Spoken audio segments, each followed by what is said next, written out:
U.S. officials shrug off Israel's pressure on Washington not to engage with Iran over Tehran's nuclear energy program.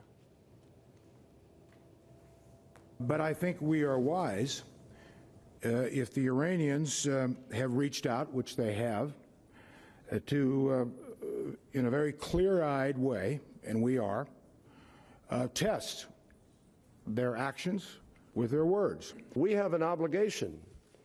It would be diplomatic malpractice of the worst order not to examine every possibility of whether or not you can achieve that before you ask people to take military action or do what you have to do in order to prevent something from happening. The top U.S. officials made the comments during a joint press conference with Japan's Foreign Minister Fumio Kishida in Tokyo. Kerry also said the U.S. would not take any Iranian offer at face value, and Tehran will have to prove its transparency about its nuclear energy program. Both officials, however, reiterated Washington's support for Israel in case of what they called a security threat.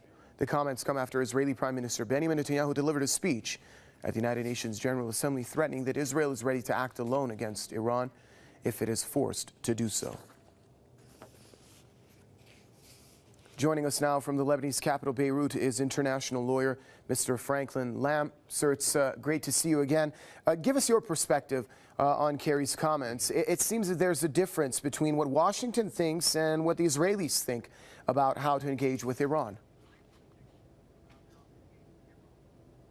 Yes, well, that's certainly true, and it becomes more clear all the time. The White House on this issue and the Pentagon and the State Department, I think, are correct in frankly dissing Netanyahu a bit, and because American interests they understand, and of course the Zionists only understand their own. So I think it's just one more step in what I see as a growing disassociation between not just the American public and Israel, but the American administration. It's almost an embarrassment what was said by Netanyahu this year and of course last year. So I think that the American officials are right, but you know, there's two sides of the coin. Everyone's here in Washington now saying, well, we're going to verify. We're going to trust but verify. Okay, that's fair, but it operates also for the other side. I think that Iran has many reasons to be cautious, especially considering the power of the U.S. Congress and the Zionists there.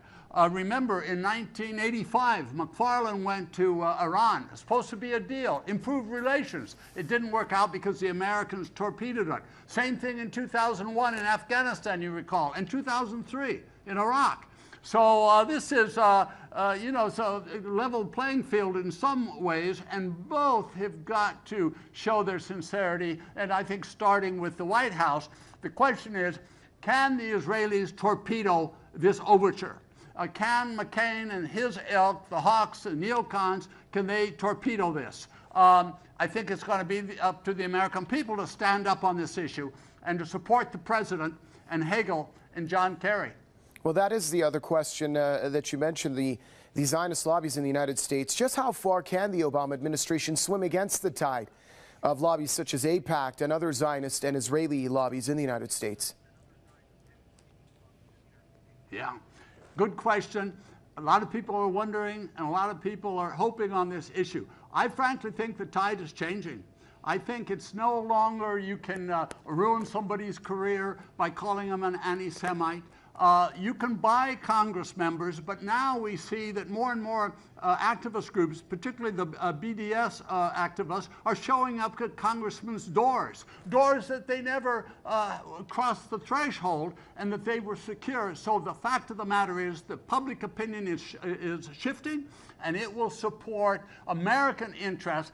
Of course, it's a little slow in moving. You know, sometimes say that American opinion is like a huge ocean liner. Takes a long time to turn, but when it does, it's a powerful force. So I think it's getting easier by the day to take on Israel, and that's certainly the trend. It's the trend in America, and I think it's the trend, as we saw, with the European Union. From Beirut, international lawyer Mr. Franklin Lamb, thank you for sharing your thoughts with us, sir.